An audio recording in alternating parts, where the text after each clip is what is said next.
Hey this is legal सलोनी। जैसे हम लोग मूवी वगैरह में देखते हैं कि कोर्ट के अंदर थोड़ा हंसी मजाक का माहौल बन जाता है, रियल होता है कि नहीं? लोग ओयो वगैरह जाते हैं, ठीक है, हाँ। और फिर वहाँ पे उनको तंग किया जाता है या पुलिस आ जाती है, तो उन लोगों के पास क्या राय है? मेल अगर है, मेल पार्टनर्स हैं आपके, तो आप प्रेम संबंध में आप रह सकते हैं।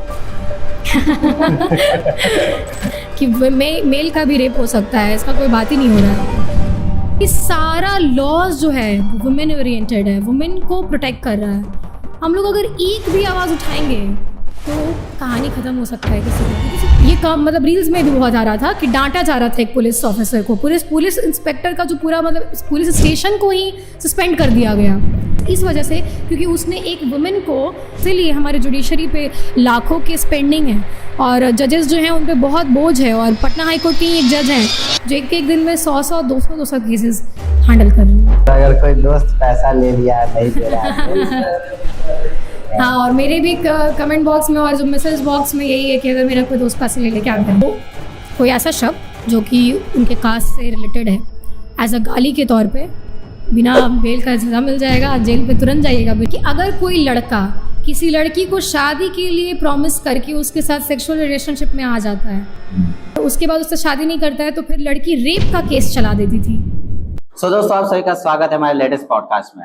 आज जो हमारी गेस्ट है वो एडवोकेट है और आप लोग उनको लीगल सलोनी के नाम से जानते हैं। तो मैम कैसी हैं आप, कैसा लग रहा है आपको? बहुत अच्छा लग रहा है आप लोगों के साथ मिलके, और बिहारी टॉक्स जो है वो बहुत अच्छा कर भी रहा है। और आपकी तरफ से जब आया इनविटेशन की थोड़ा पॉडकास्ट करते हैं, बात करते हैं, तो अच्छा लगा। और ये मेरा पहला पॉडकास्ट है। मैम सबसे पहले तो आप ये बताइए कि आप लॉ प्रैक्टिस कर रही है, ठीक है, और उस बीच में कंटेंट कैसे बनाना स्टार्ट की? हम लोग सब जानते हैं कि ये जो प्रोफेशन है वो बहुत ज़्यादा स्ट्रगल वाला है और जल्दी क्लिक नहीं मिलता है, जल्दी आपको केसेस नहीं मिलते हैं, जल्दी आपको नाम नहीं मिलता है। तो क्योंकि अब जब शुरुआत इसी फील्ड में करना है और नाम बनाना है, तो क्यों नहीं लोगों के साथ मिलते हैं, जुलते हैं, बात करते हैं, लेकिन इंस्टाग्राम के थ्रू। और जो भी नॉलेज है, जो भी लीगल नॉलेज है, वो धीरे धीरे स्प्रेड करते हैं। सोचा नहीं था कि इतना अच्छा रिस्पॉन्स आएगा, बस फर्स्ट 2 वीडियोज़ के बाद ही अच्छा रिस्पॉन्स आने लग गया और लाखों में व्यूज़ आने लग गए, तो फिर कंटिन्यू करते चले गए। पहले आप थोड़ा सा बैकग्राउंड के बारे में बता दें, फैमिली बैकग्राउंड कैसे है? हाँ, मेरा फैमिली बैकग्राउंड जिस हम अभी का अगर बात करें तो मेरे पापा नहीं हैं, और मेरे पापा पेशे से एक टीचर थे। फिज़िक्स केमिस्ट्री उनका फेवरेट सब्जेक्ट था और वही वो पढ़ाते थे 11th-12th को। और काफ़ी नामी टीचर है नाला रोड कदम कुआं के, और उनका डेथ अचानक से हो गया था और हम लॉ उससे पहले से कर रहे थे, पढ़ाई कर रहे थे। उस टाइम पे बहुत क्रिटिकल सिचुएशन था लाइफ में, और पापा का मन था लॉ करवाने का। हम अपने मन से नहीं आए थे, लेकिन हाँ जब आए तो फिर लगा कि नहीं, बस इसी चीज़ के लिए शायद हम बने हैं, क्योंकि ये बहुत एम्पावरिंग है। आप अगर बस इसका पढ़ाई भी कर रहे हैं तो आपको अपने आप में कॉन्फिडेंस फील होता है। और जहाँ तक बात है वकालत का, तो ये तो हमेशा से ही नोबल प्रोफेशन रहा है, रिच प्रोफेशन रहा है, तो लोगों को अट्रैक्ट करता ही है। तो बस चलते चले गए। फैमिली का अच्छा सपोर्ट है और लोग पसंद करते हैं कि हम लॉ कर रहे हैं और अच्छी नज़र से देखते हैं। अगर किसी को पटना में लॉ करना है या बिहार में लॉ करना है, तो क्या प्रोसेस है उसका? सबसे पहले तो क्लैट करना चाहिए, जो कि ऑल इंडिया आपका एग्ज़ाम लेता है, और उसके थ्रू आपको नेशनल लॉ यूनिवर्सिटी मिल जाएगा।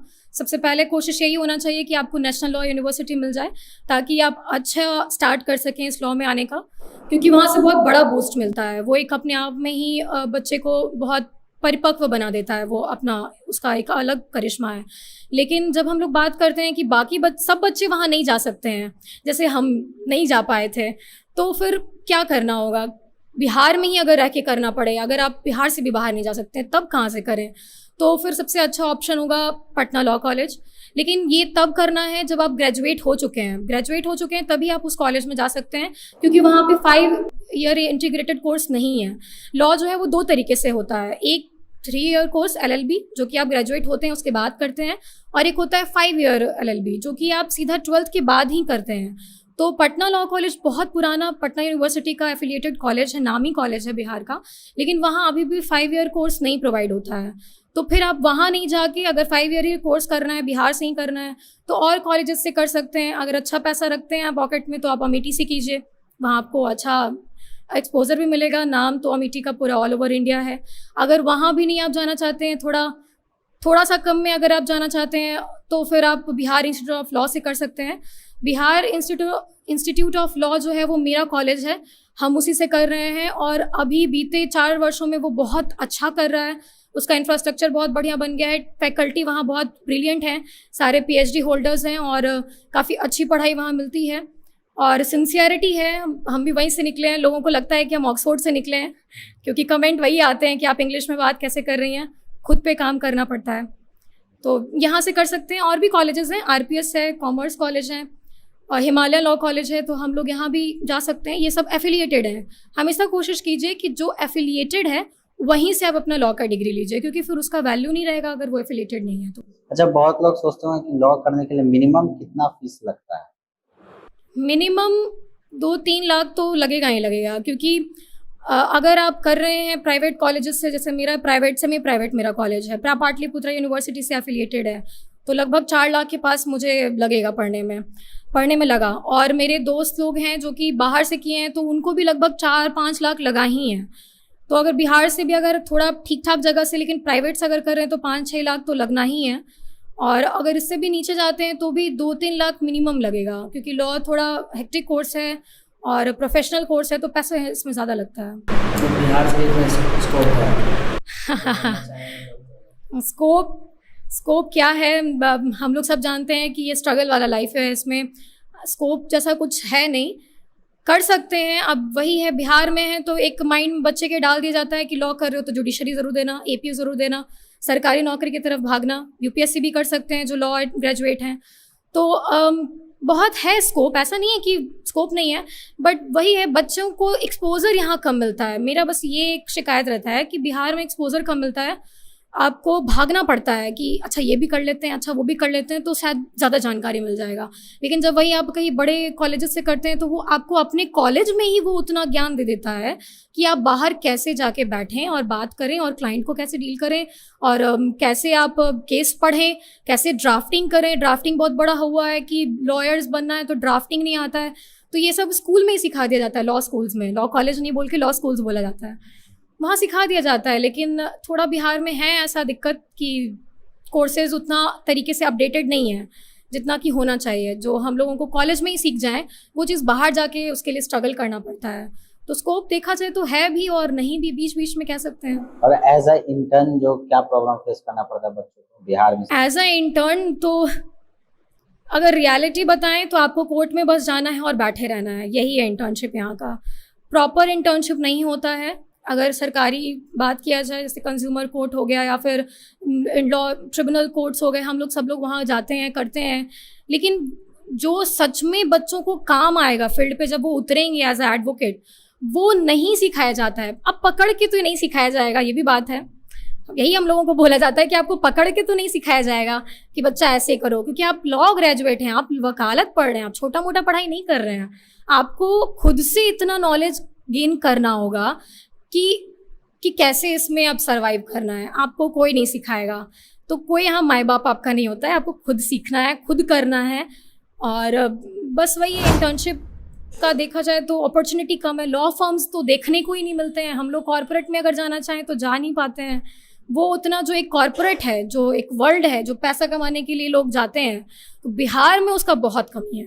बिहार में लॉ कॉर्पोरेट्स नहीं है। अच्छा, जैसे हम लोग मूवी वगैरह में देखते हैं कि कोर्ट के अंदर थोड़ा हंसी मजाक का माहौल बन जाता है, रियल होता है कि नहीं ऐसा? मतलब रियल कोर्ट? बिल्कुल भी नहीं, एकदम गलत है ये बात। क्योंकि मूवीज़ में दिखाया जाता है वो एक अलग दुनिया है, वो थोड़ा उसको स्पाइसी बनाता है ताकि लोग देखें। अब योर ऑनर, योर लॉर्डशिप चिल्ला चिल्ला के बोल रहा है वैसे बिल्कुल नहीं होता है। और आपको मिनिमम भी तो 2 से 3 मिनट मिलेगा बोलने के लिए, बस रियलिटी यही है। कोर्ट में आप जाइएगा, जैसे जैसे हम लोग हाई कोर्ट में जाते हैं, पटना हाई कोर्ट में, तो वहाँ पे जजेस एक दिन में 200 केस डिस्पोज कर रहा है। ऐसे ऐसे जजेस हैं, बिल्कुल ऐसे ऐसे नामी जजेस हैं जो कि क्योंकि कोर्ट में बर्डन बहुत है केसेस का, तो एक दिन में 100 से 200 केसेस को वो डिस्पोज कर रहे हैं। वो आपका 1 घंटे का लेक्चर थोड़ी सुनेंगे कि योर लॉर्डशिप आपने तो ये किया, आपने तो वो किया, क्या तारीख पे तारीख मिलते जा रही है तो ये सब चीज़ बिल्कुल भी वहाँ नहीं होता है। वहाँ कोई एक्शन आपको नहीं करना है, वहाँ कोई आपको डायलॉगबाजी नहीं करना है। जो पेपर में लिखा रहता है वही आपको वहाँ बोलना है, लिख के जाना होता है। जो आप ड्राफ्टिंग दिए हैं जजेस को, बस उतना बोलिए, और वो भी आपको 1 मिनट में बोलना है, तभी केस चढ़ेगा, नहीं तो नहीं चढ़ेगा। ये है मेनली ये प्रोफेशन में। मतलब अगर आप चाहते हैं कि केस मेरा चढ़े, फाइल हो, तो जजेस आपको सिर्फ 1 मिनट का चांस देंगे, शायद उससे भी कम। 1 मिनट में आप जो बोले सो बोले, नहीं बोले तो ख़त्म, जाइए वापस। केस चढ़ेगा, नहीं तो नहीं चढ़ेगा। 1 मिनट भी शायद ज़्यादा हो जाएगा, 20-30 सेकेंड्स में ही कोई जजेस तो आपका फाइल फेंक देंगे, नहीं सुनेंगे। आप जब तक एक्यूरेट नहीं है तब तक आप इस लीगल प्रोफेशन में कमा नहीं सकते हैं, इसीलिए कहा जाता है। तो मतलब जो हम लोग मूवी में देखते हैं कि लंबा बहस चलता है, 4 लाइन वो हाँ, वो होता है, लेकिन वो सिविल केसेस में, सिविल कोर्ट में होता है। और जो भी नीचे के लेवल के सबऑर्डिनेट कोर्ट्स हैं वहाँ पे होता है, क्योंकि वही वो सब कोर्ट्स होते हैं जहाँ ट्रायल प्रोसीजर होता है। ट्रायल मतलब एविडेंस लिया जाएगा, विटनेस का जांच होगा, तो वो सब में आपका होगा। ऐसा नहीं है कि ये हाई कोर्ट काम बता रहे हैं, जो भी जूनियर, जो भी सबऑर्डिनेट कोर्ट्स हैं वहाँ पे होता है प्रोसीजर। फिर भी इतना लंबा नहीं होता जितना 2-2, 3-3 घंटे की मूवी होती है। तो मूवी का बात चल ही रहा है, तो एक चीज और पूछते हैं। जैसे हम लोग मूवी वगैरह में देखते हैं कि एडवोकेट पे गोली चलता है या उसको पैसा देके खरीदने का कोशिश किया जाता है, ये रियल है कि नहीं? हाँ, ये बिल्कुल सच है और ये होता है, क्योंकि जो हमारे एडवोकेट्स हैं वो खुद क्रिमिनल नहीं है, क्रिमिनल एडवोकेट्स हैं। और क्रिमिनल तो क्रिमिनल उनका नेचर ही है, वो लॉ एंड ऑर्डर को नहीं मानेंगे, तो वो धमकी देते हैं, क्योंकि धमकी देना आसान भी है, और इससे ताकि जो है एडवोकेट वो अपना केस वापस ले ले, और उनका जो चार्जेस बन रहा है वो नहीं बने, केस ही नहीं चढ़ेगा। तो फिर अगर उसका कोई वकील ही सामने वाला अगर नहीं आएगा जज के सामने, तो केस क्या होगा, एक्स पार्टी हो जाएगा ना, एक आदमी को नहीं सुन के काम हो सकता है, तो फिर वहाँ पे वो केस डिसमिस होने लग जाता है। तो इसीलिए भी धमकी दिया जाता है कि आप हट जाइए, पीछे हट जाइए, ताकि केस ख़त्म हो जाए या उनके फेवर में आ जाए। और धमकी दिया जाता है, और कहीं ना कहीं ये सच है, और धमकी होता भी है और सच भी हो जाता है। उनकी फैमिली को, एडवोकेट्स की फैमिली को बहुत खतरा होता है, एडवोकेट्स को खतरा होता है। बहुत सारे एडवोकेट हैं जिनका इस चीज़ को लेके मतलब मर्डर कर दिया गया है, और बहुत दहशत तो रहता है क्रिमिनल एडवोकेट्स में। और हम लोगों को भी बोला जाता है कि आप क्रिमिनल एडवोकेट मत बनना, क्योंकि फैमिली पे दिक्कत आएगा। फिर भी लोग कैसे बन रहे कि कहाँ से आ रहा? ये गट्स का बात है कि ये जो ऐसा पेशा है ना, ये आपको अपने आप में इतना एम्पावर कर देता है, आपको किसी से डर नहीं रहता है। Being a women, I am not afraid of any one right now, और इसके बाद भी हम नहीं डरे रहेंगे कि हम क्या बोल के आए हैं, क्योंकि हम एक एडवोकेट हैं। और हम लोग का शुरू से ही ये चीज़ सिखाया जाता है कि आपको डरना नहीं है। डरेंगे तो फिर आप कैसे केस लड़िएगा। और आप किसी का भी केस लीजिएगा, अगर आप सिविल भी मैटर लेते हैं, तो बड़े बड़े ठेकेदार हैं, बड़े बड़े कॉन्ट्रैक्टर हैं, वो इनके पास इतना पावर और पैसा है कि वो आपको मैनिपुलेट कर सकते हैं, आपको इन्फ्लुएंस कर सकते हैं कि आप पीछे हट जाइए। अब ये इंसान पर डिपेंड करता है कि वो पैसा लेके हट जाता है, कि वो अपने एथिक्स को, मोरल को स्ट्रॉन्ग रखता है और वो केस लड़ता है। ये पर्सन पर डिपेंड करता है। पहले के ज़माने में मूवीज़ भी दिखाया जाता था कि चाहे कुछ भी हो जाए, लेकिन एडवोकेट जो है वो अडिग होते हैं, नहीं हटते हैं। ये प्रोफेशन अपने आप में आपको बहुत मजबूत बना देता है कि आपको किसी से डर नहीं लगता है। उन लोगों से सिक्योरिटी मिलता है क्या? सिक्योरिटी है और अलाउंस है, बहुत सारा चीज़ है। आप इंश्योरेंस भी कह सकते हैं, है एडवोकेट्स को। और एक तो बात है कि ग्रुप में चलता है ना, सब चीज़ ग्रुप में चलता है, तो एडवोकेट्स भी अपने कम्युनिटी के साथ चलते हैं, तो एक दूसरे को एम्पावर करते रहते हैं। तो हम लोग भी ग्रुप में हैं, और इसलिए हम लोगों को भी उतना डर नहीं है। अच्छा, जैसे सुनते कि ये हाई कोर्ट का वकील है, ये सुप्रीम कोर्ट का वकील है, तो कैसे मतलब लोग हाई कोर्ट का वकील बनता है फिर सुप्रीम कोर्ट? हाँ, बहुत बहुत अच्छा क्वेश्चन है। सबसे पहले तो आपको कैसे एडवोकेट बनना है, पहले तो यही जान लेते हैं। बहुत लोग नहीं पता है, शायद सोचते हैं कि लॉ का डिग्री ले लिए तो हो गया। नहीं, लॉयर और एडवोकेट में क्या अंतर है, बहुत इंपॉर्टेंट। किसी को नहीं पता है, और पता भी है तो लोग उसको गलत तरीके से इंटरप्रेट भी करते हैं। बेसिक्स अगर जाएं तो लॉयर उसको कहते हैं जो 5 साल का या 3 साल का डिग्री लिया है, बस वो लॉयर है। लेकिन जो AIB, ऑल इंडिया बार एग्जामिनेशन का एग्ज़ाम दे के पास करके बार एसोसिएशन में या बार में इनरोल हो जाता है, बार ऑफ इंडिया में, भारत का भी, स्टेट का, बिहार का, सबका अपना अलग होता है बार। तो बार में आपको इनरोल होना होता है और साथ में एग्ज़ाम देना होता है। तो आप इंडिया के या फिर स्टेट के बार में एनरोल होइए, उसके बाद एग्ज़ाम दीजिए AIB का एग्ज़ाम देने के बाद आप क्या हो जाएंगे, certified. Now you are advocate, now you can advocate someone's case in court में आप किसी का केस को एडवोकेट कर सकते हैं, बोल सकते हैं, उसकी तरफ से लड़ सकते हैं। उससे पहले नहीं, उससे पहले आप एडवोकेसी नहीं कर सकते हैं। आप जा सकते हैं, केस उठा सकते हैं, सब चीज़ कर सकते हैं, बट केस जज के सामने नहीं खड़े होकर एडवोकेट कर सकते हैं। और अगर आप बन गए एडवोकेट, एक बार आपको मिल गया, तो फिर आप पूरे भारत में कहीं भी जाके एडवोकेसी कर सकते हैं, किसी भी स्टेट में। सुप्रीम कोर्ट में भी जा सकते हैं, हाई कोर्ट में भी जा सकते हैं, और सिविल कोर्ट में भी जा सकते हैं, ट्रिब्यूनल्स में भी जा सकते हैं, जो छोटे कोर्ट्स होते हैं उनमें भी जा सकते हैं। कहीं भी आप जाके प्रैक्टिस कर सकते हैं। अब ये है कि person to person matter vary करता है। अब जैसे अगर हम बिहार में रह रहे हैं और बिहार में हम पटना हाई कोर्ट के पास ही रह रहे हैं, तो हमको ज़्यादा दूर नहीं पड़ता है, तो हम पटना हाई कोर्ट आराम से जा सकते हैं, तो हम पटना हाई कोर्ट में प्रैक्टिस करेंगे। लेकिन अगर बहुत दूर है, मोतिहारी में रह रहा है, वो पटना हाई कोर्ट रोज़ नहीं आ सकते हैं, तो फिर वो वहाँ के आसपास के कोर्ट्स में आए प्रैक्टिस करते हैं। क्योंकि ये हर दिन का पेशा है, तो कहा जाता है कि आप जहाँ रहते हैं वो वहीं के आप कोर्ट में प्रैक्टिस कीजिए, वहाँ पहले जमाइए, और फिर धीरे धीरे आपको हाई कोर्ट का केस आएगा तो आप जाइए उस दिन जिस दिन आपका सुनवाई है। सुप्रीम कोर्ट का भी है तो सुप्रीम कोर्ट में भी जा सकते हैं। लेकिन AOR का एग्ज़ाम होता है, ऑल इंडिया एग्ज़ाम होता है, जिसमें कि आपको जाना है AOR के एग्ज़ाम में, पास करना है, और फिर आप तब वकालतनामा आपको फिर सुप्रीम कोर्ट का मिलेगा, फिर आप वहाँ प्रैक्टिस कर सकते हैं। अदरवाइज़ आप वहाँ जाके केस ले सकते हैं, बातचीत कर सकते हैं, सब चीज़ होगा, बट वकालतनामा आपको नहीं मिलेगा सुप्रीम कोर्ट का, उसका थोड़ा अलग रहता है। जैसे कि मैम कोई एडवोकेट का फीस होता है, कुछ फीस होता है, हाँ। कितना फीस लेता है? अभी तो बहुत रील्स में चल रहा है। तो जैसे कि मान के चलो जो अफोर्ड नहीं कर सकता है, उसके लिए कोई राइट्स है, वो क्या कर सकता है? किस चीज़ के राइट के लिए आप पूछ रहे हैं? जैसे कि कोई अफोर्ड नहीं कर पा रहा है कोई वकील का फीस। हाँ, लीगल एड उसको बोलते हैं। लीगल एड मिलता है हम लोगों को, जैसे कि अगर वुमेन है या फिर वो गरीब, जो अगरीब पर्सन है, मतलब जिसके साथ हुआ है अन्याय, वो गरीब है, अफोर्ड नहीं कर सकता है केस का सारा लिटिगेशन फ़ी, तो वो लीगल एड के थ्रू जा सकता है। और लीगल एड जो है बालसा नालसा, मतलब ये सब हैं अथॉरिटीज़ जो आपको लीगल एड प्रोवाइड करते हैं, और आप फ्री में, मतलब आपके तरफ से एडवोकेट लड़ेगा, तो आपको मतलब आपका केस का कोई पैसा नहीं लगेगा, वो फ्री लीगल एड होता है। प्रो बोनो जो है वो बहुत अभी चल रहा है, और सारे एडवोकेट्स और सारे सुप्रीम कोर्ट के जजेस जो हैं, हाई कोर्ट के जजेस, वो यही बोलते हैं कि प्रो बोनो लिटिगेशन में आप आइए, यंग लॉयर्स। अगर आपको अपना नाम बनाना है तो प्रो बोनो कीजिए। प्रो बोनो का मतलब क्या है कि खुद से केस उठाइए फ्री में, किसी भी ऐसा व्यक्ति का केस उठाइए जो गरीब है या अफोर्ड नहीं कर सकता है या बहुत ही डाउन ट्रोडन यानी गरीब है, मजबूर है, नहीं अपना केस लड़ सकता है, आप उसका केस उठाइए और उसकी तरफ से फ्री में लड़िए। इसको प्रो बोनो कहते हैं, और ये बहुत ज़्यादा अप्रिशिएट किया जा रहा है सुप्रीम कोर्ट के द्वारा, तो इस तरीके से कर सकते हैं। मूवी का बताया, मूवी में हम देखे थे कि खुद से वो केस अपना लड़ रहा है। हाँ, ये भी होता है कि आप अपना केस खुद भी एडवोकेट कर सकते हैं, अपना केस खुद कर सकते हैं। अपने केस में आप खुद, OMG मूवी भी है, OMG में भी है, तो उसमें भी है, आप अपना एडवोकेट कर सकते हैं, अपना केस खुद लड़ सकते हैं। कैसे, जैसे अगर कोई नया आदमी हो, अपना केस खुद लड़ रहा है, तो उसको पता नहीं है कि कोर्ट में कैसे बात किया जाता है या कैसे नहीं, तो वहाँ ऐसा कोई जजेस आप पे पाबंदी नहीं लगाएंगे, और आपको बस अपना बात रखना है। आपको कोई भी डायलॉग थोड़ी मारना है जो जैसा मूवीज़ में बना देता है।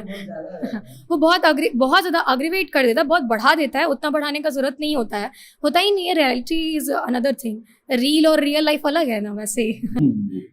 और मेन हॉट टॉपिक जो है, जो सब कोई जानना चाहता है, लोग ओयो वगैरह जाता है, ठीक है, और फिर वहाँ पे उनको तंग किया जाता है या पुलिस आ जाती है, तो उन लोगों के पास क्या राइट्स है? अभी हम लोग सब भी रील्स भी, सब इससे रिलेटेड भी बहुत सारे एडवोकेट बना भी रहे हैं रील्स की। आपको 18+ होना है। आप जो वुमेन है, फीमेल पार्टनर है, वो 18+ होनी चाहिए, और जो मेल पार्टनर है वो 21 होना चाहिए, 21 ईयर्स। तो वो मेजर है। अब वो मेजर है और वो अगर प्राइवेसी में अगर है तो उसमें कोई गलत नहीं है। आपके आधार कार्ड को लिया ही जाता है, आपका एक ऑथेंटिक एज ही के लिए वो लिया जाता है, एज ऑथेंटिकेशन के लिए। वो बच्चा जो है वो कहीं माइनर तो नहीं है, तो वहाँ तक अगर आपका एज है तो फिर कोई दिक्कत नहीं है, और उसमें कोई आपके ऊपर कोई कार्रवाई नहीं होगी। इवन बोला भी जाता है आपके पेरेंट्स को भी बताने का उनका कोई हक नहीं है, क्योंकि आप जो हैं वो मेजर हैं, तो बस वहीं पे बात ख़त्म हो जाता है। और दूसरी बात कि आप गलत जगह मत जाइए छोटे मोटे जगह मत जाइए, क्योंकि वहाँ रेड होता है, क्योंकि वहाँ गलत ही चीज़ हो रहा है। तो ये सब चीज़ तो है। अब जैसे कोई फेक आधार कार्ड बना के जाता है। हाँ, फेक आधार कार्ड तो नहीं बनाना चाहिए, क्योंकि अगर एज एडिटेड नहीं, तो फिर अगर आप पकड़ाएंगे तो फिर तो आप पे कार्रवाई होगी, क्योंकि आप मेजर नहीं है। तो मेजर होना ज़रूरी है। मेजर होना ज़रूरी है, क्योंकि आप जो काम कर रहे हो मेजर वाला काम कर रहे हैं। अच्छा, और जैसे कि लोग अगर गर्लफ्रेंड बॉयफ्रेंड जो वगैरह घूमते हैं हाँ। रोड वगैरह पे या पार्क वगैरह पे, हाँ, तो उस वहाँ पे भी लोग परेशान कर देते हैं कभी कभी, या कुछ बोल देते हैं। नहीं। हाँ, लेकिन पब्लिक न्यूसेंस में वो आता है कि आप जो भी चीज़ आप कर रहे हैं, अफेक्शन जो दिखा रहे हैं, वो पब्लिकली ज़्यादा नहीं दिखाना है। एक लेवल तक हग कर सकते हैं, हाथ पे हाथ रख सकते हैं, लेकिन उससे ज़्यादा अगर आप कर रहे हैं पब्लिकली तो वो गलत है, तो फिर आप पे कार्रवाई होगी। पब्लिक न्यूसेंस में आ जाता है कि आपको बहुत ज़्यादा एक अफेक्शन दिखाने का भी एक लिमिट है, तो आप उसी लिमिट में आप कहीं भी अगर आप पब्लिकली दिखा रहे हैं तो ठीक है, otherwise it is not permitted by law. आपको एक्शन लिया जा सकता है। अगर पुलिस आ गई और आप कोई भी गलत तरीके से हैं तो फिर आप पे कार्रवाई हो सकती है। सही है। और जो ट्रैफिक पुलिस है, ठीक है ना, ट्रैफिक पुलिस वगैरह जो होता है, आपको रोक देते हैं, गाड़ी का चाबी निकाल लेते हैं या फिर मार भी देते हैं। हाँ, इस पे क्या राइट है हम लोगों के पास? बिल्कुल, इस पे हम लोगों का राइट है। और पुलिस, अभी भी बोला जा रहा है कि पुलिस जो है आपका चाबी नहीं निकाल सकते हैं। आप अपनी तरफ से कोई भी गलती मत कीजिए। आप अपना पेपर अपने पास रखिए, अपना ड्राइविंग लाइसेंस अपने पास रखिए, हेलमेट पहनिए, आप टेप मार के मत अपने नंबर प्लेट पे जाइए। जो ट्रैफिक नियम है वो तो पालन आपको करना पड़ेगा, लेकिन आप अगर नहीं पालन कर रहे हैं और तब अगर आपके साथ ये हो रहा है, आपका गाड़ी जब्त किया जा रहा है, तो गलत नहीं है। आपका गाड़ी जब्त किया जा सकता है, लेकिन हाँ, अब आप गलती भी किए हैं और सीनाजोरी भी कर रहे हैं, तो फिर वहाँ पे आपको लॉ नहीं बचा पाएगा, फिर वहाँ पे आप गलत हैं। और अगर फिर आप सही हैं और तब भी आपके साथ अगर कोई कर रहा है, ऐसा भी केस होता है जब आप ट्रैफिक पुलिस तो अपने आप में बहुत एम्पावर्ड रहता ही है, तो वो तो निकालने लगता है और आपके पास सब चीज़ है, वो आपका बात ही नहीं सुनना चाह रहा है। तो उस केस में आप वीडियो बना लीजिए, आप कुछ प्रूफ इकट्ठा कीजिए, ताकि वो आपको आगे काम आए। क्योंकि आप अगर सीनियर ऑफिसर के पास भी जाके वो दिखाएंगे तो आप हम कन्विंस कर सकते हैं कि हाँ भाई, मेरा तो कोई गलती नहीं था, मेरे पास सारा कुछ है, फिर भी मेरे साथ ये ज़बरदस्ती किया गया है। तो आप अपने आप खुद लॉयर बनिए, अपना खुद एडवोकेसी कीजिए और प्रूफ लेके चलिए हर चीज़ में। और हाँ, ट्रैफिक नियम का पालन कीजिए, तो आपको कोई नहीं रोकेगा। अगर टेप मार के अगर कोई चल रहा पकड़ा गया तो क्या मतलब चालान हो सकता है, कितना हो सकता है? 10,000 तक का चालान कट जाता है। 5,000 से 10,000 तक का भारी रकम उसमें आपका लग जाएगा। आपका ड्राइविंग लाइसेंस नहीं है, आपका हेलमेट नहीं है और आप माइनर हैं, 18 साल से कम के हैं, दूसरा का बाइक लेके निकल गए हैं, जो कि हमारा भाई बहन लोग करता ही है, वहाँ आपका गाड़ी जब्त हो जाएगा। और अगर ऐसा होता है कि आपका चालान बहुत बड़ा कट गया है, या फिर आप ऐसा है छोटे बच्चे हैं उनके लिए है, और गाड़ी लेके भाई बहन का निकल जाते हैं, पकड़ा जाते हैं और पैनिक हो जाते हैं। पैनिक होने का ज़रूरत नहीं है, वहाँ पे आप एकदम चल रही है। गाड़ी पकड़ाया है तो इसका मतलब ये नहीं है कि आप बहुत बड़ा क्राइम कर दिए हैं। क्राइम किए हैं, बहुत बड़ा भी क्राइम नहीं हुआ है। आपका चांसेस है, जो लॉ है हमारा वो हम लोगों को चांस देता है अपना एडवोकेसी करने का। नहीं तो जो भी है वो, उसको तो मर्डरर को सज़ा हो जानी चाहिए, क्यों ही फिर उसका हम लोग सुनते हैं बात। ऐसा तो नहीं है, सबको बात कहने का सज़ा तभी होगी जब आप अपना बात रखेंगे, फिर सुन के सज़ा होता है, ऐसे ही नहीं होता है। तो बच्चों को घबराने का ज़रूरत नहीं है। आपका गाड़ी अगर जब्त किया गया है और सच में आपसे कुछ गलती हो गई है, तो आप चुपचाप रहिए, जाइए और सीधा वहाँ पे जो सुपरिटेंडेंट ऑफ पुलिस हैं, एसपी हैं, वो बैठते हैं और वो बाकायदा सबसे मिलते हैं। अभी दीघा जो है हमारा मरीन ड्राइव के पास बहुत बाइक जब्त होता है वहाँ पे, क्योंकि वहाँ पे लोग गाड़ी तेज़ रफ्तार में चलाते हैं, गलत जगह पार्क कर देते हैं। वहाँ पे नहीं पार्क करना है, क्योंकि पुलिस तो हर समय आते रहती है राउंड अप पे और वो पकड़ लेती है गाड़ी। तो वहाँ पे आप अगर गाड़ी लगा रहे हैं जहाँ पार्किंग नहीं है, तो ये सब तो गलत है ना, तो गाड़ी तो आपकी जब्त हो जाएगी।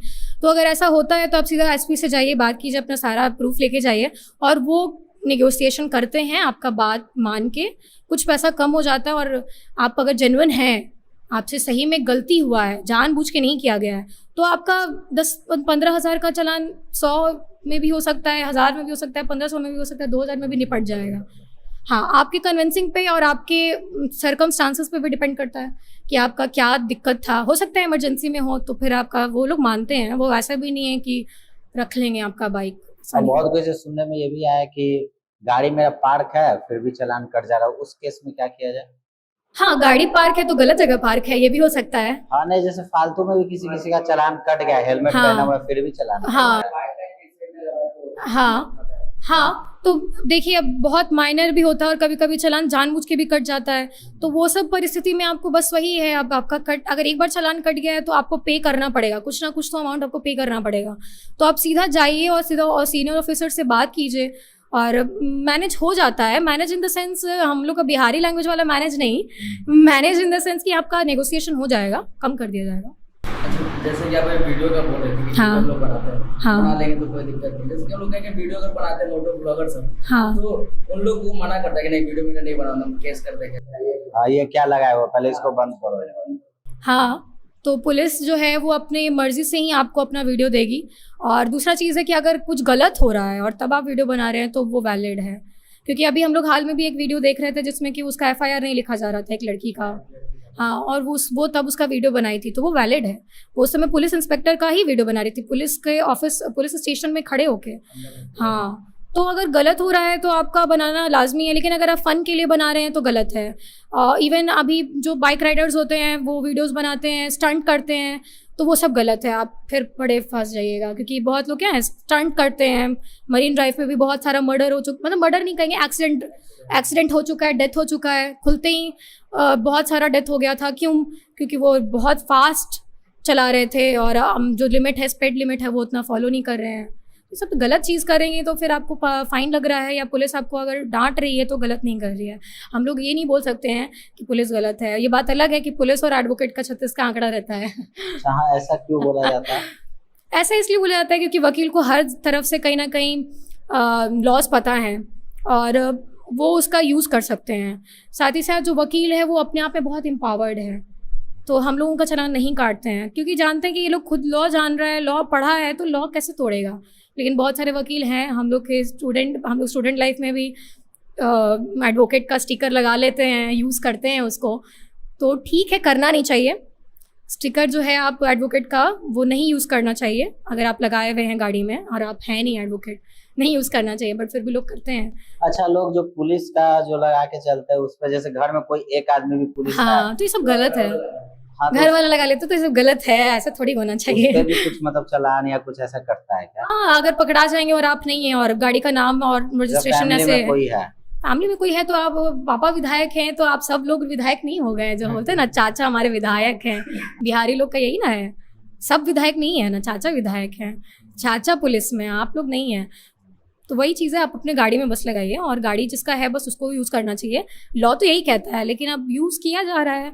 जब तक पकड़ा नहीं रहे तब तक ठीक है, पकड़ा गए तो फिर गलत जब तक चल रहा है चलाते रहो। जैसे कि आप अभी थोड़ा देर पहले आप बोल रहे थे कुछ ब्लैक मैजिक के बारे में। हाँ, ब्लैक मैजिक ब्लैक मैजिक का हम लोग पहले बात कर रहे थे कि हमारा जो अभी मूवीज़ भी आ रहे हैं, स्त्री भी आने वाला है, प्रमोट नहीं कर रहे बट स्त्री आने वाला है, एक्साइटेड है हम लोग, इन्जॉय अच्छा है, एंटरटेनमेंट। मुंजिया अभी जो मूवी आई है वो, उसमें भी क्रीचर जो है वो बाल ब्रह्म राक्षस ऐसे ही करके कुछ दिखाया गया है। तो ये सब टाइप की जो है ना ब्लैक मैजिक ओरिएंटेड जो है, शैतान मूवी आया था उसमें भी ब्लैक मैजिक का बात किया गया है। तो ब्लैक मैजिक जो है वो अपने आप में बहुत वैलिड है, ऐसा नहीं है कि मन घड़ंत है, लोग करते हैं, हो भी रहा था। और इसीलिए बिहार में उसके लिए एक एक्ट भी लाया गया, 1999 में लेके आया गया ब्लैक मैजिक प्रोहिबिशन एक्ट। और वो उसको ज़रूरी था लाना क्योंकि बिहार, झारखंड, बंगाल, ऐसे ये सारे जो प्रदेश हैं ये बहुत ज़्यादा डायन, चुड़ैल, पिशाच, है ना, ब्रह्म राक्षस, बहुत इस पे विश्वास रखते हैं। और अब पता ही नहीं, बीइंग अ लॉयर हमको तो नहीं बोलना चाहिए कि ये सब होता है, लेकिन कहीं ना कहीं कुछ दिमाग में है या बोलिए नेगेटिविटी है, कुछ होता है जिसकी वजह से लोग इतना इसकी तरफ इंक्लाइन होते हैं। कहीं ना कहीं उनको कुछ फ़ायदा होता होगा तभी वो इतना ब्लैक मैजिक या जो भी इसको प्रोपोगेट करते हैं, बढ़ाते हैं, बात करते हैं और इसको बढ़ावा देते हैं। गाँव में ज़्यादातर होता है और आज भी हम लोग कोई भी वुमेन को डायन ही बोल दिया जाता है, चुड़ैल ही बोल दिया जाता है। होता क्या है मतलब एक्यूरेट कुछ नहीं होता है। लीगल जो है, जो हमारा लॉ है वो इसको नहीं मानता है और जो भी ऐसा प्रैक्टिस करता है उसको सज़ा का प्रावधान है। जो भी अगर इस प्रैक्टिस में संलग्न पाया गया, मान लीजिए आप घर में बैठे हुए हैं और पूरा तिगोण बना के और कैंडल जला के, और कौन सा टेबल होता है जो कि ओइजा बोर्ड, हाँ हमारे कंजरिंग वगैरह मूवी में, हॉलीवुड मूवीज में, और हम तो हॉरर पॉडकास्ट और हॉरर मूवी के बहुत फेवरेट हैं, मतलब हमको पसंद आता है। रियलिटी कुछ नहीं है, विश्वास कुछ नहीं है, वो इंटरेस्टिंग खुद को बना देता है, तो लोग इसलिए बहुत उसको करना चाहते हैं या सोचते हैं कि करते हैं, देखते हैं क्या होता है। तो अगर आप करते हुए खाली भी पकड़ा गए ना तो आप पे सजा है। कितने साल का होगा हम एक्यूरेट तो नहीं बता सकते, बट अच्छा खासा सजा का प्रावधान है, और ये बहुत पहले, आज से काफ़ी साल पहले 1999 में लेके ही आया गया था, और बहुत पहले ही आ जाना चाहिए था, क्योंकि बहुत बहुत हमारे रूढ़ में जमीन तौर पे ये फंसा हुआ है। वीडियो में ऐसे बस यूज़ किया था बहुत पहले तो उसके लिए भी कुछ होता है उसमें? नहीं, वीडियो में यूज़ किए हैं तो आप उसको तो बस प्रचार प्रसार कर रहे हैं, लेकिन हाँ आपको वो डिस्क्लेमर लिखना पड़ता है कि हम इसका प्रोपगेशन नहीं कर रहे हैं, हम इसका प्रोपगेशन नहीं कर रहे हैं, हम इसका बढ़ावा नहीं कर रहे हैं, ये किसी भी चीज़ को प्रमोट नहीं कर रहा है, इस तरह की चीज़ों को। मूवीज़ भी बनते हैं तो वो लिखते हैं पहले बाकायदा, नहीं तो फिर उन पे ही केस हो जाएगा कि आप क्या कर रहे हैं भाई, इतने बड़े 21st सेंचुरी में भारत जा रहा है और आप अभी भी पुराने ज़माने की चीज़ों को दिखा रहे हैं और उसको प्रमोट कर रहे हैं, तो इसलिए उन लोगों को लिखना पड़ता है। अच्छा, हाल फिलहाल में एक केस था जो बहुत ही हाइप में आया था, पुणे वाला केस, जिसमें बोला गया कि ए से लिखने वाला, हाँ ऐसे लिख के उसको बस छोड़ दिया, क्या मतलब?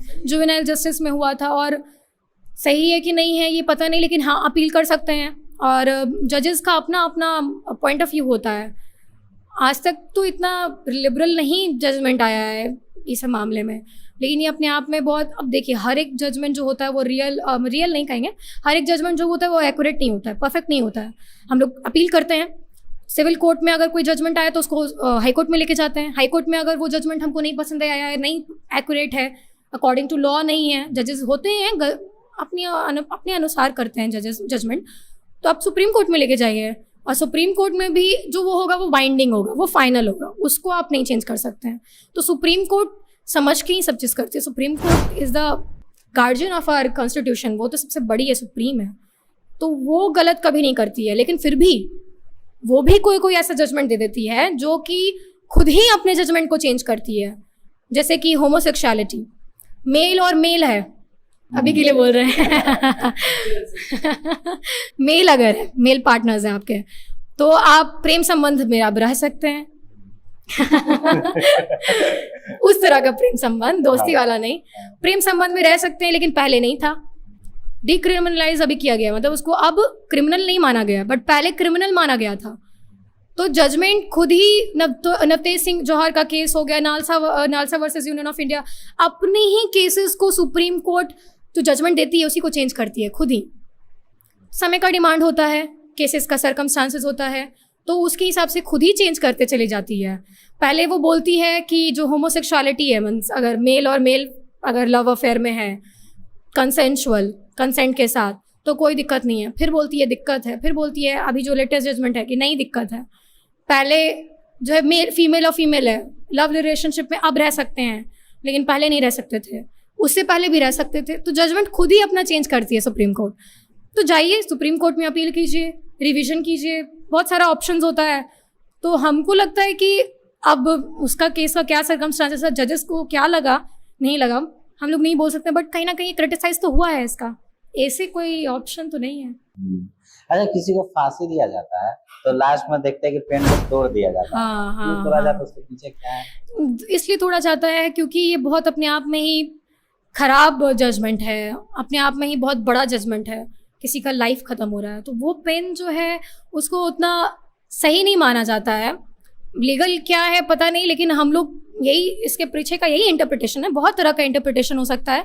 तो हमारा ये इंटरप्रिटेशन है, क्योंकि ये जो जजमेंट है ये अपने आप में बहुत ही हीनियस क्राइम के लिए आप दिए हैं और बहुत बड़ा जजमेंट है। भारत का संविधान कहता है कि 99 छूट जाएं, बट एक को भी सज़ा नहीं होनी चाहिए, लेकिन यहाँ अगर एक को सज़ा हो रहा है और वो भी डेथ पनिशमेंट, तो भारत का संविधान ये भी कहता है कि रेयरेस्ट ऑफ रेयर में ही आप डेथ पनिशमेंट दीजिए। मतलब बहुत संगीन अपराध का भी जो बाप हो, तो उसका भी सबसे बड़ा गुनाह हो, उसमें आप डेथ पनिशमेंट दीजिए, नहीं तो आप जनरली डेथ पनिशमेंट नहीं सुनेंगे। जो बहुत बहुत हीनियस क्राइम है जिसका आप कोई ऑप्शन ही नहीं देखते हैं, वहाँ ही डेथ पनिशमेंट होता है। चाइना में हर एक दिन पे डेथ पनिशमेंट हो रहा है। चाइना हमारा जो पड़ोसी देश है उसमें हर एक दिन ही एक डेथ पनिशमेंट होता है, बट भारत ऐसा देश है जहाँ पे अभी तक में 100 के पास आंकड़ा गया है टोटल अभी तक डेथ पनिशमेंट का, बहुत कम डेथ पनिशमेंट होते हैं। अब ये इतना अपने आप में ही बहुत बड़ा बात है कि इसीलिए पेन का जो नीब है वो तोड़ दिया जाता है कि अब उस पेन से कुछ और लिखना ठीक नहीं है। ये जो रेपिस्ट लोग हैं, हाँ, उन रेपिस्ट। लोगों के लिए क्या होगा? जैसे कि जो अक्यूज्ड पाया गया उसके लिए क्या होगा? सजा है। उनके लिए भी जैसे कि निर्भया रेप कांड एक टाइम हुआ था ना, सबको पता था कि कौन दोषी है, ठीक है, उसके बावजूद भी 6 साल की 7 साल तक उनका केस चला, क्यों? देखिए, हम लोग ऐसा मूवीज में देखते हैं ना कि आज 2 घंटे का मूवी होता है, केस चढ़ा, केस क्राइम हुआ, केस चढ़ा और कुछ ही देर में उसका निपटारा हो जाता है। ऐसा बिल्कुल भी नहीं है, सालों साल चलता है केस। कभी कभी तो लोग मर जाते हैं फिर भी उनका केस चलते रहता है। 10-10 साल तक, 20-20 साल तक केस का जजमेंट आता है। जो हमारा सिविल मैटर है, ज़मीन से रिलेटेड केस होता है, लोग मनाते हैं ना, मिठाई खाओ, इतना पुराना केस जीत गया है। क्योंकि ये केसेस जो है ना वो बहुत बारीकी से चलते हैं और बहुत मेन रीज़न जो है, जो मतलब हम ऑन ग्राउंड जो हम रियलाइज़ किए हैं वो ये है, वकील जो हैं वो कहीं ना कहीं केस को खींचने का कोशिश करते हैं। हम भी उसी वकालत पेशे में जाएंगे और हैं भी, लेकिन यही सच्चाई है कि वो खींचते हैं। कभी सामने वाला जो एडवोकेट है नहीं आया तो फिर अगले डेट पर चला गया, हम ही नहीं गए, सामने वाला पार्टी गया, केस टला गया। तो उसे टलाते टलाते काफ़ी दिन हो जाता है। खींचने फ़ायदा है वही फीस। अच्छा, इसके पीछे कोई जेन्युइन रीजन भी तो देना पड़ता होगा ना? जेन्युइन रीज़न देना पड़ता है और जजेस भी मानते हैं, तो आपको जेन्युइन रीज़न देना पड़ता है। लेकिन कुछ तो खुद भी जजेस भी लिबरल होते हैं, खुद भी समय देते हैं। अब जैसे अगर हमको तैयारी करके आना चाहिए था आज, लेकिन हम नहीं आ पाए, तो हमको फिर टाइम मिलेगा। ऐसा नहीं है कि हमको आज के आज ही बोलना है। हाँ, लेकिन अगर वो बोल दिए हैं जजेस कि नहीं अगला डेट अंतिम डेट होगा, अगर आप कुछ नहीं बोलते हैं तो फाइनल ऑर्डर हो जाएगा, तो उस समय आपको एकदम तैयार हो के आना, नहीं हो के तो आपके हाथ से गया केस। अदरवाइज स्टार्टिंग में केस चलता है, अच्छा खासा चलता है। इसीलिए हमारे जुडिशरी पे लाखों केस पेंडिंग है और जजेस जो हैं उन पे बहुत बोझ है। और पटना हाई कोर्ट के ही एक जज हैं जो एक दिन में 100 200 केसेस हैंडल कर रहे हैं, निपटारा कर रहे हैं। अच्छा, ह्यूमन राइट कमीशन के बारे में थोड़ा बताइए। हाँ। क्योंकि उस समय हम देखे थे कि ज्यादातर ह्यूमन राइट कमीशन वाला ही ना केस को और डिले करवा रहा था धीरे धीरे कर। क्यों, ऐसा क्या है? ह्यूमन राइट कमीशन जो है वो सभी के बारे में बात करता है, वो चाहे विक्टिम हो या अक्यूज हो। चाहे अक्यूज rapist के हो। साथ भी कोई भी वायलेंस या फिर हरासमेंट नहीं होना चाहिए जेल में, ना उनके साथ कोई मिसबिहेव होना चाहिए। उनका जो प्रॉपर फूड है, शेल्टर है, क्लोथिंग है, वो प्रॉपर उनको मिलना चाहिए। उनको ट्रायल का प्रॉपर टाइम मिलना चाहिए, एडवोकेट मिलना चाहिए। ये सभी चीज़ें जो हैं वो ह्यूमन राइट कमीशन देखती है। और human right commission human rights को प्रोटेक्ट करने का काम करती है। ह्यूमन राइट यही है, हर एक इंसान, चाहे वो किसी भी धर्म, जाति, संप्रदाय का हो, किसी भी देश का हो, देश से भी ऊपर ह्यूमन राइट है, वो किसी भी लिंग का हो, वो सभी को वो राइट है कि वो उनके साथ सही तरीके से ट्रीटमेंट होना चाहिए। उनको उनके सुनने का अधिकार है। तो सुनने का, अब हम ठीक है आप पे केस चल रहा है, इसका मतलब ये थोड़ी कि आपको सुना ही नहीं जाएगा। नहीं तो फिर हमारा जो केस था 2013 में जो बॉम्ब ब्लास्ट हुआ था, बॉम्ब ब्लास्ट केस, उसमें क्यों, तो भाई एविडेंट था कि वो बंदा, जो बच्चा था 13 साल का, वो अपने आप बंदूक से इतने लोगों को, लाखों लोगों को मार दिया था। तो वो केस जो है उसमें तो देख रहा है लोग, एविडेंस भी है, फिर भी क्यों ट्रायल चला? क्योंकि ये हमारे जुडिशरी का नियम है, ये सिद्धांत है, ये बेसिस है, ये डॉक्ट्रिन है कि आपको दोनों पार्टी को सुनना है। आप किसी एक पार्टी को नहीं सुन सकते हैं, सिर्फ एक पार्टी को सुन के जजमेंट नहीं दे सकते हैं। तो इसीलिए आपको, भले आप जग जाहिर है कि आप अक्यूज हैं, फिर भी आपका ट्रायल प्रॉपर तरीके से चलेगा। आपको एक अगर आपका कोई केस नहीं ले रहा है, फिर भी आपको एक एडवोकेट अपॉइंट किया जाएगा और फिर आपका प्रॉपर जो ट्रायल चलना चाहिए कि इसके तरफ से अपना बात रखा गया, इसके तरफ से अपना बात रखा गया, और फिर उसका जो निचोड़ हुआ, जो भी जजमेंट आया, वो प्रॉपर उसी तरीके से आना चाहिए। तो ये नहीं है कि पहले से लग रहा है कि ये तो क्रिमिनल है तो जजमेंट हो जाएगा, ऐसा कहीं नहीं ना कहीं लोग इसका फायदा भी गलत उठा रहा है इसका मतलब। हाँ, उठाया जाता है, लेकिन वही बात है कि एक भी इनोसेंट को सजा नहीं होनी चाहिए। अच्छा, हाल फिलहाल में जो पेपर लीक हुआ, नीट का पेपर, उसके पीछे मतलब पेपर लीक के पीछे क्या लॉ वगैरह है कुछ? पेपर लीक के पीछे अभी एक बिल आया है, लेटेस्ट बिल भी अब लाया गया है, जिसमें कि आपका जो भी ये स्कैम से रिलेटेड जो भी लोग होंगे उन पे सज़ा होगी, उस सज़ा का प्रावधान किया जाएगा। जो भी बच्चा अगर इससे कनेक्टेड है पेपर लीक से, उसको क्वेश्चन पहले मिल जाता है। जैसे अभी एक बच्चा बिहार का ही है जो कि गवाही भी दे रहा है। तो ये केस है, एक लड़की भी थी जो क्लेम कर रही थी कि मेरा जो केस है वो मेरा पेपर टॉर्न हो गया, फट गया है, हाँ लेकिन उसका जजमेंट में क्या मतलब उसका क्या हुआ, डिसमिस कर दिया गया। इवन उस पर पनिशमेंट, अब एनटीए जो है वो उसके खिलाफ भी प्रोसेस कर दिया है, प्रोसीड कर दिया है, वो अपने आप को सिद्ध नहीं कर पाई है और डॉक्यूमेंट उसका शायद गलत निकल गया है। कोई कुछ खास लॉ नहीं किया। नहीं, प्रॉपर इसके लिए वो लॉ नहीं था और अभी बिल पास हुआ है, बिल पारित हो जाएगा, लागू हो जाएगा तो लॉ बन जाएगा। फिर आप अगर ऐसा काम करते हैं तो बहुत बड़ा बात है ना कि अगर जब इतना बड़ा परीक्षा जिसमें कि भारत के 15 लाख से 20 लाख बच्चे जो बैठ रहे हैं, जो अपना ज़िंदगी लगा रहे हैं, अगर उन नेशनल लेवल पे अगर उनके साथ भी अगर गलत होगा तो फिर लोग क्या, किसके पास ऑथेंटिसिटी के लिए जाएंगे, किसको सच मानेंगे, किस एग्ज़ाम को सही मानेंगे कि हम इसमें बैठेंगे तो मेरा सही रिजल्ट आएगा। रिजल्ट पे भी अगर हमको शक होने लग जाए तो फिर वो एग्ज़ाम तो फालतू हो गया ना, फिर तो वो मजाक है। तो इसलिए लॉ आना ज़रूरी था और अभी पास किया गया है बिल और उस पर भी काम चल रहा है और लॉ बन जाएगा तब तो फिर तो कोई दिक्कत ही नहीं है, फिर तो प्रोसीडिंग ही हो जाएगा। अभी तो दिक्कत आएगा क्योंकि कोई पर्टिकुलर लॉ उस पर नहीं बना हुआ है, फ्रॉड ये सब का केस चल सकता है। और जैसे कि एक बार पर्सनल थोड़ा क्वेश्चन था फ्रेंड ग्रुप में कि जैसे किसी के प्राइवेट प्रॉपर्टी के ऊपर से हाई वोल्टेज वायर गया, हाँ, तो उसके लिए क्या, उसको हटाना है तो क्या प्रोसीजर कर सकते हैं? हाँ, हम लोग पीडीडी के पास जा सकते हैं, पावर डेवलपमेंट डिपार्टमेंट है, उस पर हम लोग कंप्लेंट फाइल कर सकते हैं। इवन आप कुछ भी नहीं समझ में आए तो सीधा कंप्लेंट फाइल कीजिए, सीधा लिख के कंप्लेंट फाइल कर दीजिए कोर्ट में। PIL जो है पब्लिक इंटरेस्ट लिटिगेशन, ये भी चलता है। आप कोई भी हैं जो कि किसी और के बदले भी आप केस कर सकते हैं। अग्रीव पार्टी भी ज़रूरी नहीं है कि अगर किसी के साथ अगर रेप हुआ है तो वही लड़की जाके केस करेगी तो केस चलेगा, ऐसा नहीं है। उसके बिना पे, उसके बिहाफ पे कोई और भी, कोई भी, चाहे उसका रिलेटिव वो नहीं हो, कोई दूसरे कास्ट का, रिलीजन का, कोई दूसरे घर का, कोई भी दूसरे स्टेट का भी अगर इंसान उसके लिए अगर आवाज़ उठाना चाहता है तो वो PIL फाइल कर सकता है, पब्लिक इंटरेस्ट लिटिगेशन। और उसके तहत अगर आप सच में जेन्युइन हैं, आप फ्रॉड नहीं कर रहे हैं, कोर्ट को बरगला नहीं रहे हैं, तो कोर्ट जो है वो आपके PIL को टैकल करेगी और आपको जवाब देगी, मतलब आपका केस चलेगा। तो आप इस तरीके से PIL फाइल कर सकते हैं। PIL तो बहुत बढ़िया तरीका है क्योंकि ऐसा जो केस है जो कि घर से वायर जाने वाला, पोल जाने वाला, ये बहुत लोगों के साथ है, तो आप सबके बिना पे आप केस फाइल कर सकते हैं। किसी भी एडवोकेट के साथ मिलके ये काम हो सकता है, वो सबके बिना पे कंप्लीट एक ग्रुप के लिए PIL डाल सकती है। और अगर ये जजेस को लगेगा तो फिर इसके लिए तो सीधा आपको पार्टी बनाया जाएगा, स्टेट सीधा पार्टी बन जाएगी क्योंकि ये बहुत लोगों को अफेक्ट कर रहा है।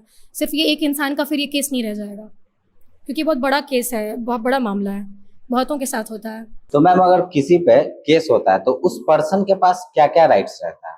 हाँ, जैसे कि अगर आपके ऊपर केस चल रहा है या किसी को अरेस्ट किया जा रहा है, किसी भी पर्सन को अरेस्ट किया जा सकता है, तो अगर आपको अरेस्ट किया जा रहा है तो उस समय आपके पास कुछ बहुत इंपॉर्टेंट राइट्स है जो आपको पता ही होना चाहिए, नहीं तो आपके साथ कुछ गलत भी हो सकता है।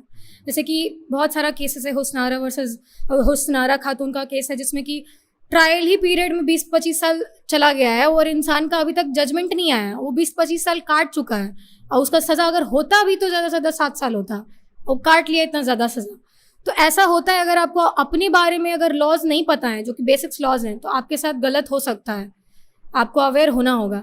सबसे पहला चीज़ है, अगर आप अरेस्ट हो रहे हैं तो उस समय आपको कोई भी अगर अरेस्ट करता है, अगर पुलिस अरेस्ट करती है तो उसको बताना होगा कि आपको क्यों अरेस्ट किया जा रहा है, रीज़न ऑफ अरेस्ट आपको बताना पड़ेगा, क्योंकि आपको बिना किसी को बताए आप किसी को अरेस्ट नहीं कर सकते हैं। ऐसे ही कि चलो अब तुमको लेके जाया जा रहा है, बताएंगे वहाँ जाना, वैसे नहीं हो सकता है। आपको बताना पड़ेगा कि उसको आप क्यों अरेस्ट कर रहे हैं।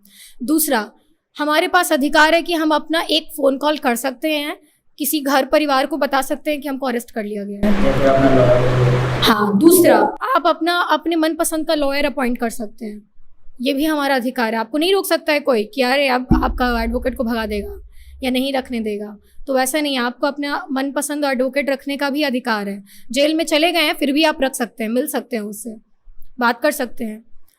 वुमेन अगर है, वुमेन को अगर अरेस्ट किया जा रहा है तो आपको रात में नहीं वुमेन को अरेस्ट करना है, और वुमेन को अरेस्ट करते समय एक फीमेल ऑफिसर का होना बहुत ज़रूरी है, नहीं तो वो अरेस्ट ही नहीं आप करना है। इवन अभी लेटेस्ट जो पटना हाई कोर्ट का जो जजमेंट आया था उसमें ये काम मतलब रील्स में भी बहुत आ रहा था कि डांटा जा रहा था एक पुलिस ऑफिसर को, पुलिस इंस्पेक्टर का जो पूरा मतलब पुलिस स्टेशन को ही सस्पेंड कर दिया गया।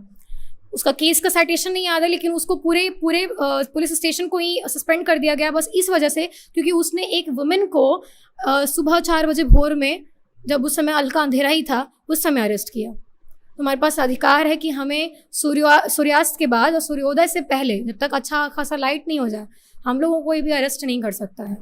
अरेस्ट करेगा तो उस समय एक फीमेल पुलिस ऑफिसर का होना ज़रूरी है। उस टाइम पे तो फीमेल पुलिस ऑफिसर भी रहेगी तो भी नहीं अरेस्ट करना है, दिन में ही आपको अरेस्ट करना है वुमेन को। बिल्कुल भी नहीं, बिल्कुल नहीं, क्योंकि वुमेन के साथ रेप जैसे संगीन अपराध भी होते हैं पुलिस ऑफिसर्स में, स्टेशन में, और उस पर भी बहुत सारा जजमेंट भी आया है, बहुत फेमस केसेस भी हुए हैं जो कि स्टेशन में, पुलिस स्टेशन में ही किसी भी वुमेन के साथ रेप हो गया रात में। इसलिए उस दिन के बाद ये आ गया नियम कि आपको रात में नहीं अरेस्ट करना है। तो ऐसे बहुत सारे हैं, राइट्स हैं, लेकिन ये सब बेसिक्स राइट है, ये पता होना चाहिए। नहीं तो लड़का लोग का भी होता है ना। बता तो रहे हैं, बीएनएस जो है वो नहीं दे रहा है, कोई प्रोविजन ही नहीं बना रहा है कि मेल का भी रेप हो सकता है, इसका कोई बात ही नहीं हो रहा है। तो ये सब चीज़ है। हाँ, ट्रांसजेंडर का भी रेप का कोई मतलब चर्चा नहीं कर रहा है, क्योंकि अब हम लोग जानते हैं कि ट्रांसजेंडर को भी एक्सेप्ट कर लिया गया है एज अ थर्ड जेंडर, और उनके राइट्स को भी ट्रांसजेंडर राइट प्रोटेक्शन राइट के तहत 2019 में लाया गया है। तो उनका पूरा राइट का एक पूरा एक्ट ही बन चुका है। अब जब यहाँ इतना बात आगे बढ़ चुका है, इतना सुप्रीम कोर्ट पावर दे रहा है, राइट्स दे रहा है, तो फिर ये तो गलत हो रहा है। तो हमको यही लगता है कि अमेंडमेंट होगा, और अभी बीएनएस कंप्लीट नहीं है, उसको कंप्लीट होने में टाइम है। एज अ फीमेल देखते हैं कि लड़की लोग जो है वो कुछ भी बोल देती है, लड़का लोग डर जाता है कि यार सीधा जेल हो जाएगा। डर के तो रहना पड़ेगा। सोसाइटी को ऐसा बनाया गया है कि वुमेन को डर के रहना पड़ रहा है, लेकिन जहाँ हम लॉ पढ़ते हैं तो हमको यही समझ में आता है कि मेल को डर के रहना है, वुमेन को डर के नहीं रहना है। अच्छा। क्योंकि सारा लॉज जो है वो वुमेन ओरिएंटेड है, वुमेन को प्रोटेक्ट कर रहा है। हम लोग अगर एक भी आवाज़ उठाएंगे तो कहानी ख़त्म हो सकता है किसी का, किसी का करियर ख़राब हो सकता है, किसी का ज़िंदगी ख़राब हो सकता है। बस वही एक आवाज़ उठाने तक का देरी होता है, उसके बाद फिर मेल का कोई वजूद नहीं है। गलत है तो सही है, तो फिर तो हमारा लॉ है ही, हम इसका गलत फायदा नहीं उठाया जा रहा है। बहुत गलत फायदा भी उठाया जा रहा है, और इसलिए जेंडर न्यूट्रल लॉज का बात किया जा रहा है। मतलब ऐसा लॉ जिसमें कि कोई लिंग से जुड़ा हुआ ना रहे। जैसे रेप है तो रेप वुमेन का ही होगा, मेल का नहीं होगा। उस सेक्शन में ही डाल दिया गया है कि रेप में वुमेन का ही होगा रेप।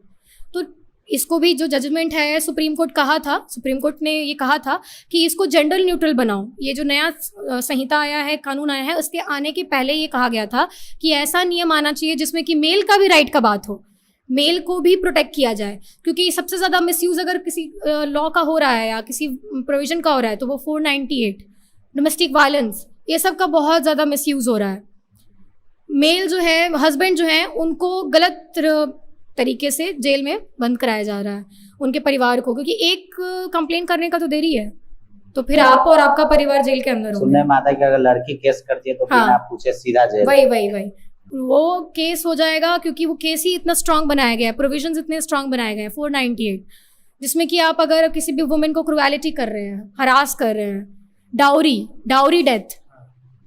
डेथ क्या है? किसी वुमेन का 7 साल के अंदर अगर डेथ हो जाता है तो आप उसको अगर 1-2 बार भी क्रुएलिटी किए हैं, डिमांड किए हैं डाउरी का, तो थोड़ा सा भी अगर लगा कोर्ट को कि सही बात है, खत्म कहानी है आपका, फिर डाउरी डेथ का केस चल जाएगा।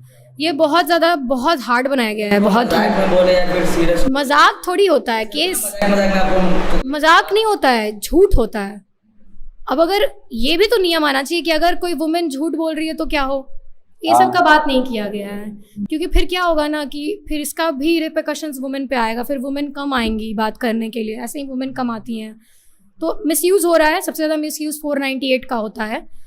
तो डोमेस्टिक वायलेंस का भी एम्पावरमेंट कुछ ज़्यादा ही एम्पावर हो गया आजकल, होना चाहिए, लेकिन गलत यूज़ नहीं होना चाहिए। और वुमेन के साथ बहुत गलत हुआ है, आज भी गलत होता है। आज भी बोलते हैं ना, आज भी किचन में वुमेन जो बहू है वही जलती क्यों है। ये टिप्पणी था हाई कोर्ट के जज का कि वो जो किचन में है वो वुमेन ही क्यों जलती है, और वुमेन में भी बहू ही क्यों जलती है, कभी सास क्यों नहीं जलती है, कभी पति क्यों नहीं जलता है किचन में।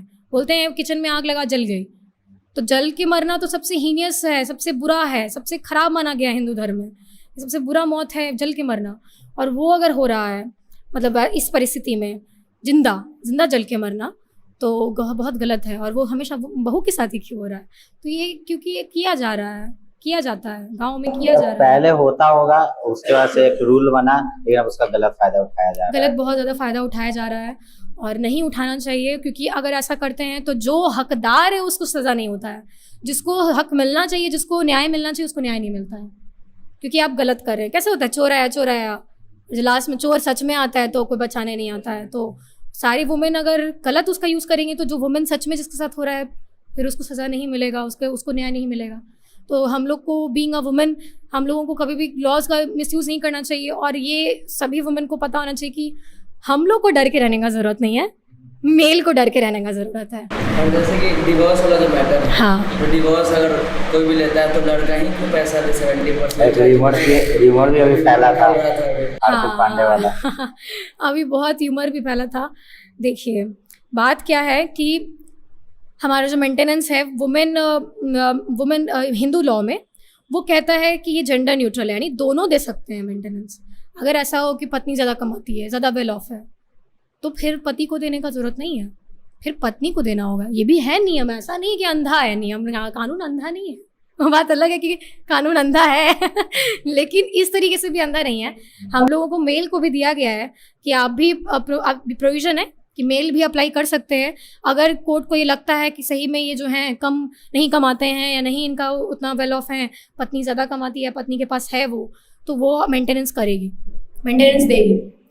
लेकिन क्योंकि हम लोग देखते हैं हमारा जो मेल ओरिएंटेड सोसाइटी है, पेट्रियार्कल है हमारे यहाँ, तो फिर पापा ही लोग कमाते हैं ज़्यादा, मम्मी लोग उतना नहीं कमाती हैं, नहीं कमाती हैं, तो फिर इसीलिए जो हम लोगों का जो मेंटेनेंस है वो वुमेन को दिया जाता है डिवोर्स के समय, और प्रॉपर्टी में राइट मिलता है। अब मुस्लिम लॉ में अलग है, मुस्लिम लॉ में क्या है, तो वही सिया सुन्नी फिर वहाँ आ जाता है, अलग अलग हो जाता है। मुस्लिम लॉ में भी 2 तरह के हो जाते हैं कैटेगरीज, एक सुन्नी लॉ और एक होता है सिया लॉ, तो वहाँ पे थोड़ा मैटर चेंज हो जाता है। बट अगर ओवरऑल देखा जाए तो वहाँ पे जो वुमेन है ना, उसको नहीं मिलता है राइट पति के प्रॉपर्टी में, हिस्सेदारी में, कहीं कहीं वहाँ पे भी दिक्कत आ जाता है। मूता मैरिज है जो कि भारत में तो नहीं है, लेकिन ये भी एक तरह का मैरिज है मुस्लिम में, जिसमें कि कितनी भी वाइफ रख सकते हैं, कोई उसका अधिकार प्रॉपर्टी में नहीं है, इस तरह का भी है मैरिज। लेकिन अब बिहार में और भारत में जो है वो उसको वैलिड नहीं माना गया है, उसको एक नॉर्मल मैरिज ही माना गया है मुस्लिम लॉ में। मुस्लिम मैरिज में वही है, वुमेन को भी राइट है प्रॉपर्टी में, बट कहीं कहीं पे चेंज होते रहता है। हिंदू में तो एक जैसा है, प्रॉपर्टी में राइट है वुमेन का, वाइफ का राइट है। अच्छा, सुनने में आता है कि कास्टिज्म से रिलेटेड भी है कि अगर कोई नीचे कास्ट का है उसको कुछ बोल देते हैं तो केस हो सकता है, ऐसा भी है क्या? हाँ, ST SC एक्ट इसी को तो बोलते हैं, और इससे बहुत डर के रहना चाहिए। डर के लोग रहते हैं।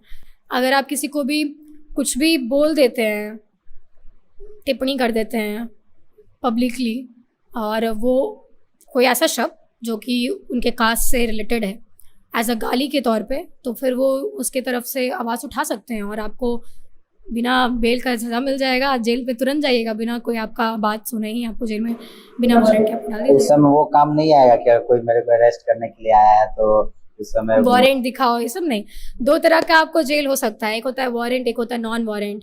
तो जहाँ पे आपका ऐसा केसेस हैं, कुछ केसेस हैं जो नॉन वारंट वाले हो जाते हैं। अब वारंट देने का ज़रूरत नहीं है, सब मूवीज़ में दिखाते हैं ना, वारंट दिखाओ।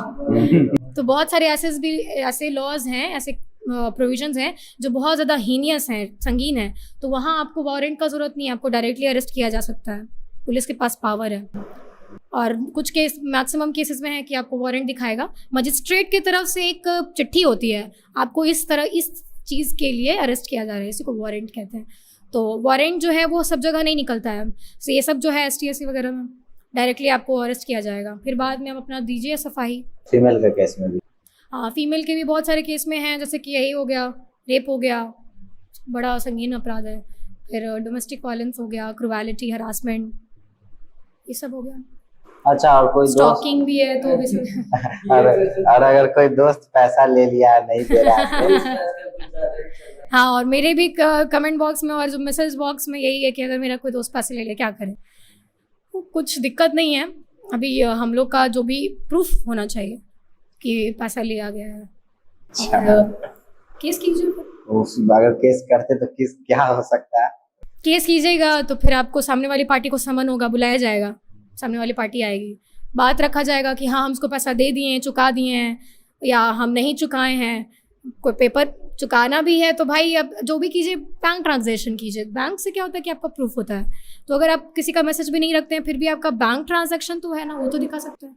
तो वो सब से सेटलमेंट होता है कि हाँ देखिए मेरा बैंक ट्रांजैक्शन में देखिए हम इतना पैसा दिए हैं और मेरे सामने वाला जो पर्सन है नहीं दे रहा है, तो कोशिश कीजिए कि आप बैंक ट्रांजैक्शन कीजिए, अदरवाइज व्हाट्सएप पे या फिर कहीं भी चैट वैट में रखिए ताकि वो एक एज अ सेकेंडरी एविडेंस आप यूज़ कर सकें। कोई इतना अब 1000 रुपये के लिए तो आप नहीं जाइएगा क्योंकि उतना पैसा ही आपका चला पीसी में लग जाएगा। हाँ, बड़े अमाउंट के लिए किया जाता है। जैसे कि आजकल एक और रील भी वायरल होता है कि गर्लफ्रेंड बॉयफ्रेंड है, गर्लफ्रेंड अगर चीट कर दिया फिर बॉयफ्रेंड चीट कर दिया, हाँ। राइट्स है। हाँ, बहुत अच्छी जगह पे आप आ गए हैं। भारतीय न्याय संहिता जो आने वाली है वो एक बहुत बड़ा प्रोविजन लेके आई है। वो ये है कि अगर कोई लड़का किसी लड़की को शादी के लिए प्रॉमिस करके उसके साथ सेक्सुअल रिलेशनशिप में आ जाता है और उसके साथ शादी नहीं करता है, धोखा ही दिया था, उसके पहले से दिमाग में था कि हमें झूठा प्रॉमिस कर रहे हैं, और वो झूठा प्रॉमिस करता है और उसके साथ सेक्सुअल रिलेशनशिप में आ जाता है और उसके बाद उससे शादी नहीं करता है, तो फिर लड़की रेप का केस चला देती थी, फिर रेप में आप आ जाते थे, रेप का केस चलेगा। और रेप बहुत बड़ा हीनियस क्राइम है, उसका सज़ा भी बहुत ज़्यादा था, आजीवन कारावास तक का सज़ा था, तो बड़ा बात था, वो बहुत बड़ा एलिगेशन भी, रेप बहुत बड़ा एलिगेशन था। लेकिन अब जो भारतीय न्याय संहिता है वो इसको हटा दी है। वो क्या कर दी है कि आपको सज़ा तो होगा बट 10 साल तक का सज़ा हो सकता है, और ये रेप नहीं है। गलत है, झूठा प्रॉमिस किए हैं तो भाई गलत तो है ही, गलत तो है, लेकिन रेप नहीं है। तो ये बहुत बड़ा बड़ा चेंजेस जो भारतीय न्याय संहिता कर दी है, 1 जुलाई से हो ही जाएगा। तो हम लोग जब ये पॉडकास्ट देख रहे होंगे तो 1-2 दिन बाद तो फिर शायद ये लागू ही हो जाएगा, लागू हो जाएगा, और हम लोग फिर वही बात कर रहे होंगे। फिर रेप नहीं होगा, सज़ा होगा, 10 साल तक का सज़ा होगा, रेप नहीं होगा। और लेकिन ये भी एक खास बात है कि अगर मेल के साथ ऐसा हो जाए तो, जो कि आजकल हो रहा है, लड़कियां हैं, ऐसी भी लड़कियां हैं, जैसे हम लोग समाज में तो हर तरह के लोग हैं ना, तो हर तरह की लड़कियां हैं, और हम लोग जो हैं देख रहे हैं जितना ज़्यादा जो लोग कूल बन रहे हैं, कूल बनने के चक्कर में ये काम कर रहे हैं, तो मल्टीपल रिलेशनशिप रख रहे हैं, एक ही टाइम पे भी रख रहे हैं, तो सब गलत है।